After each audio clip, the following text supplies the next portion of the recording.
I think Artsource is the kind of the beginning of that whole thing I was talking about in terms of bringing arts into the classroom and making it have a context. That's really great with the history, and you get a little bit about the artist or the artists. And I think from that point, it really starts to make it personal. Like, you understand that artists are people that have histories and have lives like all of us. From that, you can start to see some commonness between all the basic experiences that we have in terms of growing up and having struggles and all those. And then seeing how artists choose to overcome those and how they express themselves. The other thing I really like about Artsource is that it's multi-level. So you're always looking at how it can approach different grades.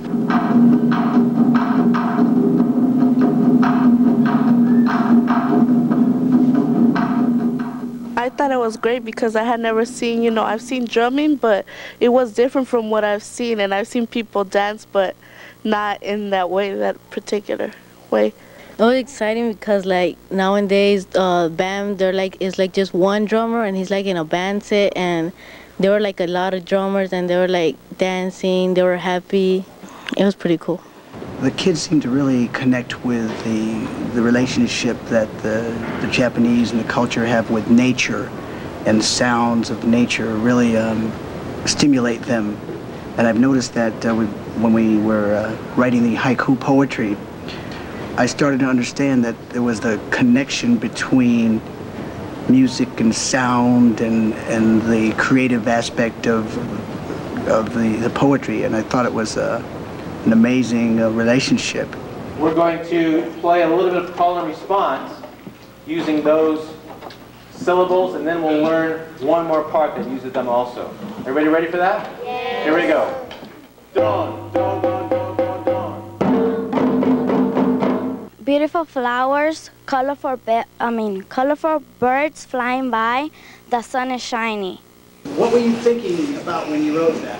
Like right now we're doing the projects about the gardens. I was thinking about garden, like I saw in the book, beautiful gardens like in Japanese have. We had a map of the world here, guys, and we've been studying about the Japanese taiko drum today, but we've talked about other forms of music around the world in the past. You know, traveled all over the world, and it seems to be universal. Well, like in some places they kind of use them like for the ceremonies, festivals, or the death of their leader or something. I think Artsource also presents an opportunity for students and teachers to kind of have a bonding experience. And we're going to start with a real basic exercise. That's kind of something I like to use just to kind of get some rhythm happening. So we call this call and response. I'm going to play something, and you're going to play it back. I'll say to the students that if you feel like this is strange to you or it's a little bit awkward, then that's good. That's my job. That's what I'm here for, is to stretch you. If you play with more strength, it will start to become better and better. All right? If you shy away from it, it's never going to get better. You got to kind of use your courage. I think patterns, you know, in terms of music, is really talking about looking at structure and form. I think it's just looking at the world with finer eyes and being able to find more detail in it and understand how those things are put together. The listening skills have to be attuned. When you're playing in a certain pattern and you have several drums going at once, it would be easy to get distracted or confused if you're not focused. If these exercises, if you were able to get them right in just one day, they wouldn't really be that challenging. So the idea is to try to understand what they are and then keep coming back to them so that we're starting to put it together and together and together. Anything worth learning is not going to be learned in one day. So we're going to move on, and we're going to learn a little bit about some syllables that we can use to count. Don, su, kara, ka. To work with somebody as accomplished as Ed was really a thrill. He has a connection. He has a connection. And it was nice to see them really paying attention, and it seemed to touch an aspect of the students that I haven't seen before. And I had to learn about the rhythm, keeping the rhythm while other people are playing. it's refreshing to see them working so close together. I like it.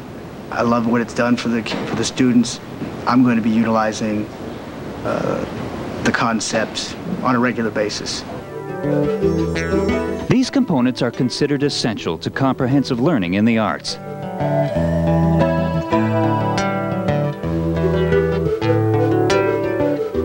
These are the foundation for student learning standards and assessment.